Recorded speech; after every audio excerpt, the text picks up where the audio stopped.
ओम नमो भगवते वासुदेवाय धन्वन्तरे अमृतकलशकस्ताय त्रैलोक्यनाथाय श्री महाविष्णवे नमः। காலபுருஷனுக்கு 8வது ராசி விருச்சிக ராசி. மறைமுக ரகசியங்கள் உள்ளடக்கிய ராசி, புதைபல் ரகசியங்களை தன்னுள் கொண்ட ராசி. இந்த ராசி உள்ள நட்சத்திரம் 27 தேவ ரகசிய நட்சத்திரங்களில் 17வது நட்சத்திரமாக வரும் சனி பகவான் அருளாசிப்பட்ட சனி பகவான் பிறந்த இந்த அனுஷம் நட்சத்திரம் ஆகும். இந்த அனுஷம் நட்சத்திரத்தை பிறந்தவர்கள் நற்குணமுடையவர்களாய் இருப்பார்கள். வெற்றிலை பாக்கு போடுவதிலே பிரியமராய் இருப்பார்கள். அனைவராலும் புகழப்படும் திறமையானவராய் இருப்பார்கள். வாக்கால் வல்லவராகவும் நீதிமானாய் இருப்பார்கள். தெய்வ வழிபாடு பெற்றவர்கள், பரிசுத்தமானவர்கள், சிவந்த கண்களை உடையவர், அரசாங்க விருதுகள் பெறுவார்கள். பெண்களுக்கு இனிமையாக இருப்பார், மயில் அழகை பெற்றிருப்பார்கள். பரந்த மார்பை உடையவர்களாக இருப்பார்கள். பெற்றோருடன் மகிழ்ச்சியாய் இருப்பார்கள். யானையைப் போல பெருமித வேகநடை உடையவர்கள். இனிய சொற்களை பேசும் நன்முறையில் இருப்பார்கள். செல்வந்தராய் இருப்பார்கள். கொடைத்தன்மை அற்றவர்கள். பணக்காரனாய் இருப்பார்கள். பசி பொறுக்காதவர்கள். அலைச்சல் அதிகம் உள்ளவராய் இருப்பார்கள். குடும்பத்தின் மீது பற்று அதிகம் கொண்டவர்கள். மனைவிக்கு மரியாதை கொடுப்பவர்கள். பெற்றோரை பேணி காப்பவர்கள். உடம்பிறந்தவர்கள் எதையும் விட்டுக் கொடுப்பார்கள். அப்படி ஒரு அருமையான வல்லமைப்பட்டவர்கள். இவருடைய அதிர்ஷ்ட தேவதை என்று பார்க்கும்போது மகாலட்சுமி தேவியே இவர்களுக்கு அதி தேவதையாக இந்த அனுசனத்திற்கு அதிர்ஷ்ட தெய்வமாக வருகின்றது. இவர்கள் வாழ்வில் ஒரு முறையாவது மயிலாடுதுறை மாவட்டத்திலிருந்து சீர்காழி அருகில் செல்லும் வழியில் செல்லும் திருநின்றையூர் மகாலட்சுமீஸ்வரர் ஆலயம் சென்று வழிபட்டு வருவதில் ஒரு வெள்ளிக்கிழமை முடிந்தால் காலை சுக்கிரஹோரையில் தாமரை மலர் கொண்டு சென்று லட்சுமி தேவி வழிபட்டு வரும் பொழுது இவர்கள் வாழ்க்கையில் யோகம் அடுத்த நிலைக்கு செல்லக்கூடிய ராஜயோகம் ஏற்படும்.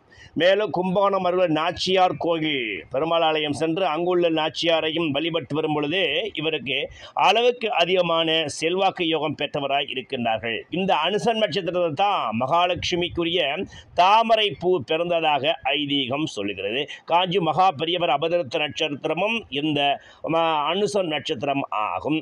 அகழ்வாராய்ச்சி புதைப்பொருள் பண்ணுபவர்கள் அவருடைய ஜீவனாதிபதி 6க்கு 10 கூட சனீஸ்வர பகவான் வரும் பொழுது இவர்கள் மிகவும் யோகம் பெற்றவர்களாக இருக்கிறார்கள். இவர்கள் செவ்வாய் ப்ளஸ் சனி காரகத்துவத்தை பெற்றிருப்பார். வேகமாகவும் அமைதியாகவும் காரியத்தை செய்யும் வல்லவராய் இருப்பார்கள். இவருடைய அதிர்ஷ்ட உணவாக வெண்பொங்கல் எடுத்துக்கொள்ளப்படுகிறது.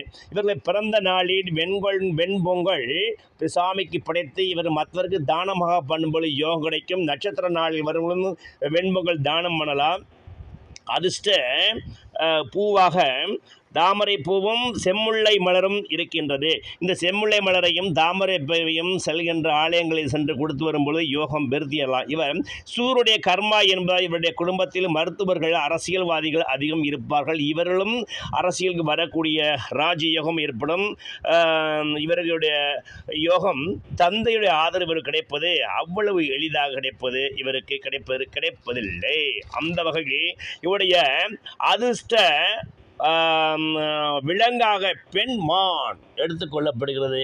இவர் உங்களுடைய மொபைல் ஃபோன் அப்படி வீட்டில் இருக்கிற இடம் பெண் மான் டிபி வைத்துக் கொள்ளலாம். அல்லது ஜூ செல்லும் பொழுது அந்த பெண் மானுக்கு புல் கொடுத்து நீங்கள் அதனுடைய யோகத்தை பெற்றுக்கொள்ளலாம்.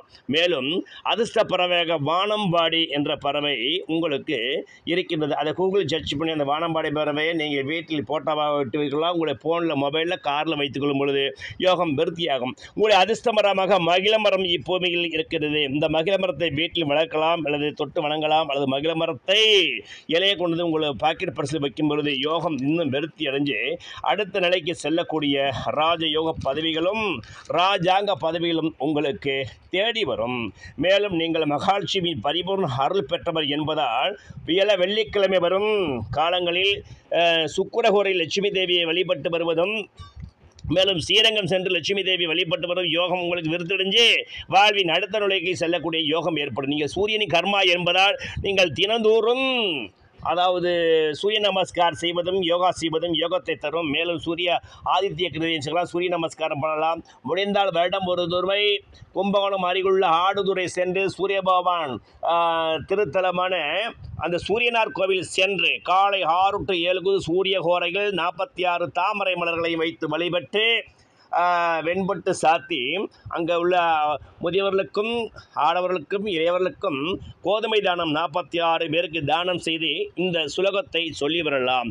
சுகத்தை வழங்கும் சூர்யா போற்றி, செல்வம் வழங்கும் செங்கதிர் போற்றி, நலங்களை வழங்கும் ஞாயிறே போற்றி, ஆற்றலை வழங்கும் ஆதவா போற்றி, நவக்கிரகத்தின் நாயகா போற்றி, நாளும் வரந்தரும் கதிரவா போற்றி போற்றி என்ற சுலோகத்தை நீங்கள் 16 முறை சொல்லி வரும்போது 16 விதமான செல்வப்பெருக்களும் அஷ்ட தனயோக பாக்கியங்களும் அஷ்டலட்சுமி அருள் கடாட்சம் தனலட்சுமி தானியலட்சுமி விஜயலட்சுமி கஜலட்சுமி ஐஸ்வர்யலட்சுமி ஆதிலட்சுமி சந்தானலட்சுமி ஜெயலட்சுமி என்று சொல்லக்கூடிய அஷ்ட ஐஸ்வர்ய லட்சுமிகளும் உங்கள் வீட்டில் வாசம் செய்து மிகப்பெரிய தனவந்தரா இந்த அனுச நட்சத்திரக்காரர்களை விரைவில் வருவது நிதர்சனமான உண்மை உண்மை உண்மை.